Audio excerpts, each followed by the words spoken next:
নমস্কার বন্ধুরা, education culture YouTube চ্যানেলে তোমাদের প্রত্যেককে স্বাগতম। তো ইতিমধ্যে ওয়েস্ট বেঙ্গল আইটিআই স্টুডেন্টদের মেরিট লিস্ট পাবলিশ হয়ে গেছে 24 জুলাই 2026 তারিখে। মেরিট লিস্ট প্রকাশিত হওয়ার পর কাউন্সিলিং প্রক্রিয়ার সবচেয়ে প্রথম এবং প্রারম্ভিক এবং সবচেয়ে গুরুত্বপূর্ণ ধাপ তোমাদের যে চয়েস ফিলিং প্রক্রিয়া সেটা এখন চলছে। আজকে হচ্ছে 29 তারিখ, অর্থাৎ 29 জুলাই 2026। আজকে রাত্রি 11টা 59 পর্যন্ত তোমরা চয়েস ফিলিং করতে পারবে। কাউন্সিলের যে স্পষ্ট নির্দেশিকা এবং কমন অ্যাডমিশান পোর্টালে নথিভুক্ত যে তোমাদের নোটিশ, সেই অনুযায়ী 27 জুলাই থেকে 29 জুলাই পর্যন্ত তোমরা তোমাদের যে চয়েস ফিলিং প্রক্রিয়া সেটাই অংশগ্রহণ করতে পারছো।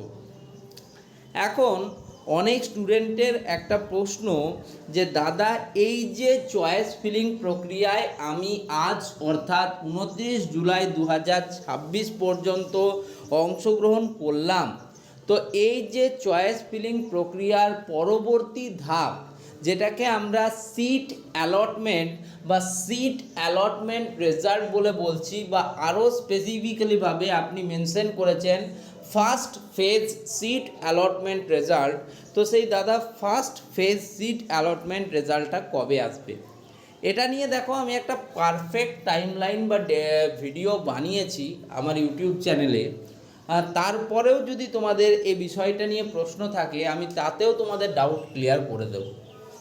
দেখো, এই যে সমস্ত প্রক্রিয়া অর্থাৎ কাউন্সিলিং, চয়েস ফিলিং এবং পরিবর্তনযোগ্য যে প্রক্রিয়াগুলো, সেগুলোর কিন্তু একটা স্পেসিফাইড একটা শিডিউল থাকে, যেটা কিন্তু হয়তো কাউন্সিল এখনও অবধি তোমাদের পাবলিশ করেনি। পাবলিশ কিন্তু করে দেওয়া উচিত বলেই আমার মনে হয় কাউন্সিলের। এবার দেখো, একটা নোটিশ তোমাদের আমি বারবার যেটা মেনশন করছি এবং রাখছি, সেটা হচ্ছে 1 জুলাই 2026 একটা নোটিশ কিন্তু কাউন্সিলের তরফ থেকে পাঠানো হয়েছিল।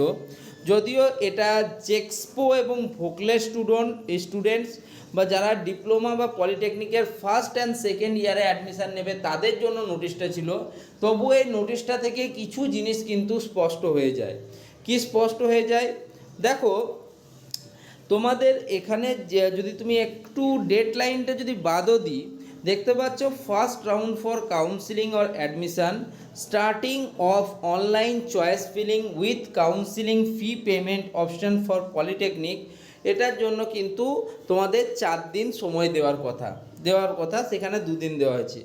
কিন্তু যদি সিট অ্যালটমেন্টের ক্ষেত্রে বলো, তাহলে এখানের যদি নোটিশটা তোমরা দেখো, 11 জুলাই 2026 কিন্তু লাস্ট ডেট হিসেবে দেওয়া হচ্ছে। এবং যদি সেটা দেওয়া হয়, তার পরের দিন 12 জুলাই কিন্তু ইন্টারনাল চেকিং অর টেস্টিংয়ের একটা ডেট কিন্তু রাখা হচ্ছে। একইভাবে তোমাদের 29 জুলাই 2026 এই দিনটিকে গুরুত্বপূর্ণভাবে মেনশন করা হচ্ছে যে এই দিন তোমাদের কিন্তু যে চয়েস ফিলিং, যে আজকের যে চয়েস ফিলিং, তার কিন্তু লাস্ট ডেট থাকবে। এবার যদি তেমনটাই থাকে এবং নতুন ডেটের কোনো এক্সটেনশান না হয়, ঠিক আছে, নতুন কোনো ডেট এক্সটেনশান যদি না হয়, সেক্ষেত্রে আজকেই তোমাদের চয়েস ফিলিং প্রক্রিয়া কমপ্লিট হয়ে যাচ্ছে।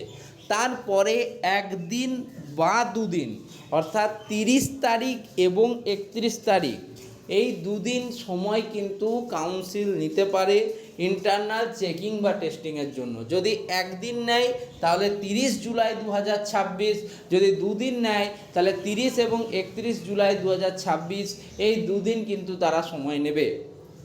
এবং 2 দিন সময় নেওয়ার ফলে তার পরবর্তী দিন অর্থাৎ আগস্ট মাসের 1 তারিখ, সেই দিন কিন্তু আসতে পারে তোমাদের অ্যালটমেন্ট।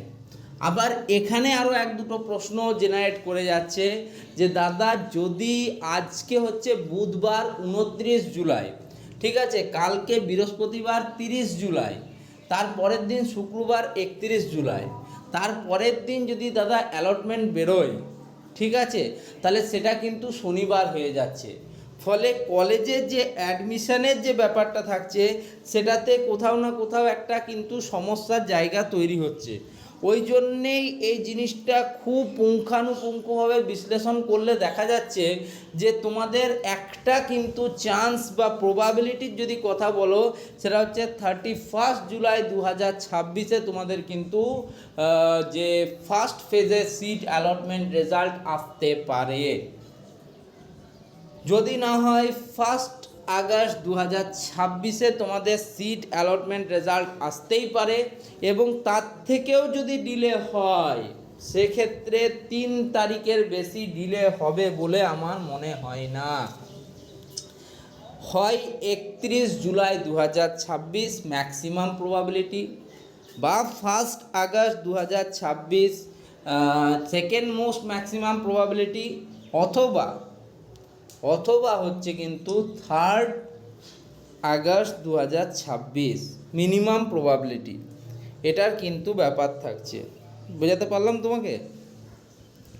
দেখো, আমি যেগুলো বলছি আমি একদম কিন্তু 100% নিশ্চিত হয়ে তারপর কিন্তু তোমাদের সাথে কথা বলি।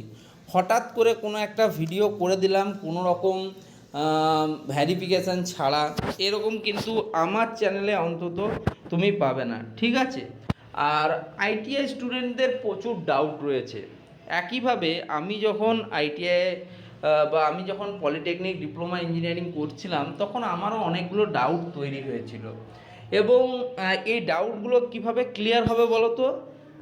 এই যে তোমরা যে চ্যানেলটা এখন দেখছো, এডুকেশন কালচার ইউটিউব চ্যানেল দেখছো, এটা কিন্তু আজকের চ্যানেল নয় যে 2026 সালে তৈরি হওয়া একটা চ্যানেল নয়।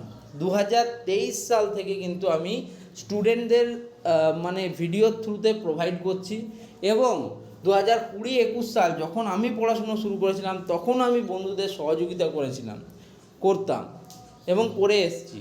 ফলে সেক্ষেত্রে এক্সপিরিয়েন্সের হিসেবে যদি কথা বলো তাহলে এই চ্যানেলটা তোমার মোটামুটি 6 বছর প্লাস কিন্তু, মানে আমার এক্সপিরিয়েন্সের কথা বলো 6 বছর প্লাস, এবং যদি চ্যানেল এক্সপিরিয়েন্সের কথা বলো 3 থেকে 4 বছর, কিন্তু 3 বছর মিনিমাম চ্যানেলের এক্সপিরিয়েন্স হয়েছে।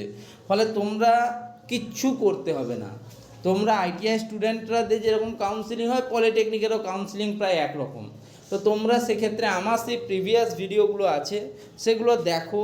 তোমাদের 2600 প্লাস ভিডিও শুধুমাত্র কাউন্সিলিং, ভর্তি, মার্কশিট, সার্টিফিকেট এবং নোটিফিকেশান এসব নিয়েই দেওয়া হয়েছে।